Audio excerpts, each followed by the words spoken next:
Itong Converge Fiber Xers at Barangay Ginebra ay posibleng gumawa ng isang blockbuster trade bago magumpisa itong playoffs natin. Dahil sa ngayon, itong dalawang koponan ay alam natin na parehong gustong magpalakas.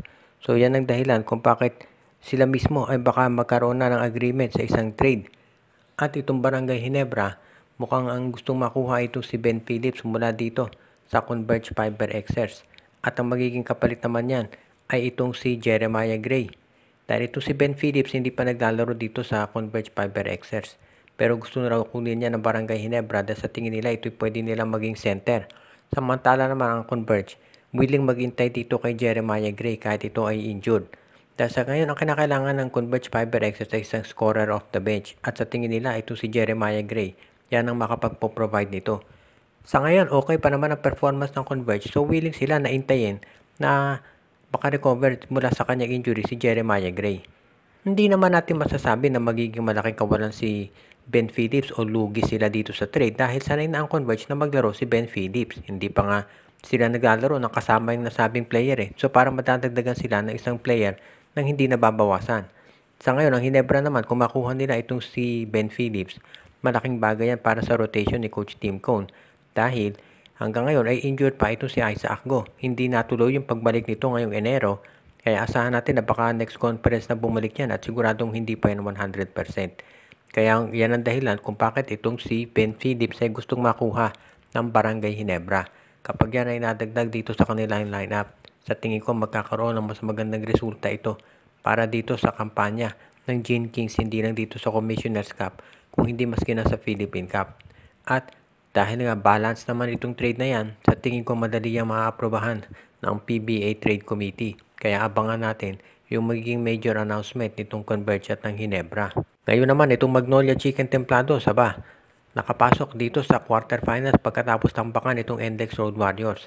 Nagpakitang gilas itong si Ricardo Ratliff at yan ang dahilan kung bakit ngayon masasabi natin na baka delikado pa itong Northport Batang Pier. Kahit na merong twice to win advantage itong Northport, mabigat ang nilalaro ng Magnolia nila. Itong last 3 games nila, puro tinampakan lahat ng kalaban. At yan ang dahilan kung ba't maraming naniniwala na ngayon itong Magnolia ay may chance na talaga. Kung sakaling talunin ng Magnolia itong Northport, abay ang lakas niyan talaga at magiging maganda yung match-up nila dito sa semifinals kung sino man ang makahaharap.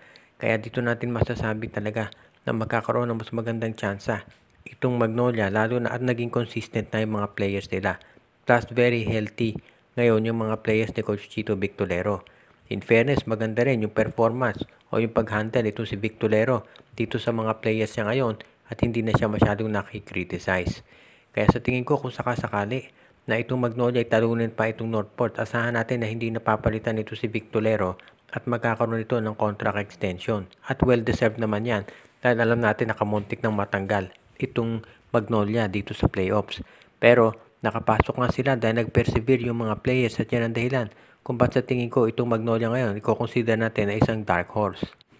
Yes, malakas ang Northport Batang Pier. Nakita na natin yung performance ni Arvin Tolentino, Joshua Monson, si Kadim Jack, yung import nila at iba pang mga players. Pero very confident na ngayon ang Magnolia. Kaya masasabi natin na hindi naman magiging one-sided ito.